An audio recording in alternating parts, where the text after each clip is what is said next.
Pedro Venceslau, essa redução de pena também é um dos assuntos. A dosimetria dos condenados ao 8 de janeiro também já foi pauta na Câmara e no Congresso, mas agora temos focado em Jair Bolsonaro.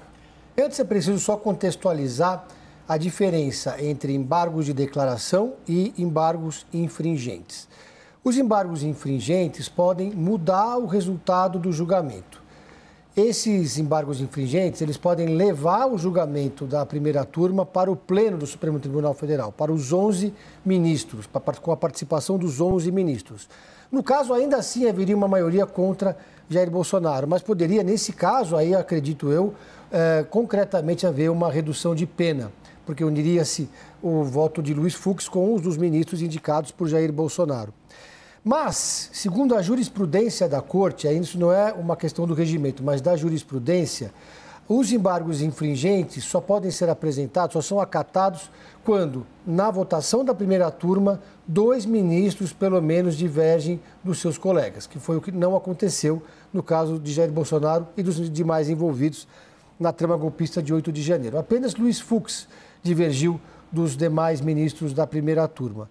Portanto, só restou à defesa de Jair Bolsonaro apresentar os embargos de declaração, que ajudam, no máximo, a protelar a decisão final e o cumprimento de pena do réu.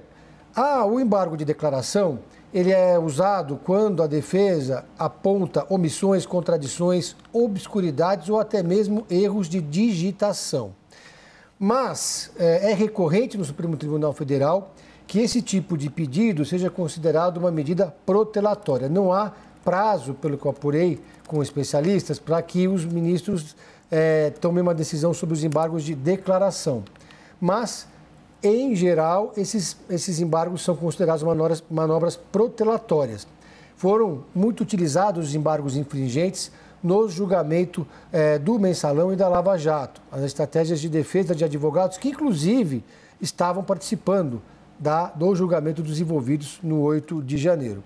Então, agora, a defesa de Jair Bolsonaro aponta o que eles chamam de contradição grave, e de uma decisão ilógica, isso que está na página 3 do documento. Ainda segundo a defesa de Jair Bolsonaro, pune-se os réus desse processo por autoria imediata, anotando expressamente que isso só é possível se aqueles que estavam de fato na Praça dos Três Poderes, naquele dia 8 de janeiro, ou eram inimputáveis ou agiram sem dolo ou culpa. É basicamente essa a base, foi todo o tempo a base principal das defesas dos envolvidos no 8 de janeiro, da cúpula, do que eles chamam de organização criminosa.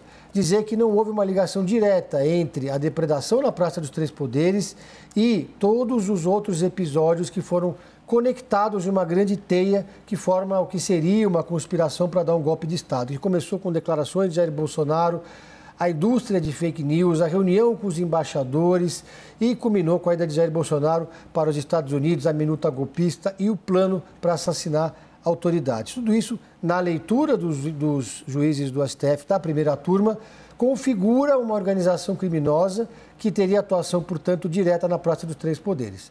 Só que os advogados de defesa dizem que o que aconteceu ali foi um ato de pessoas que participaram por livre e espontânea vontade, sem uma articulação prévia, sem uma organização e que não havia como dar um golpe de Estado com a participação direta de Jair Bolsonaro, Estevam.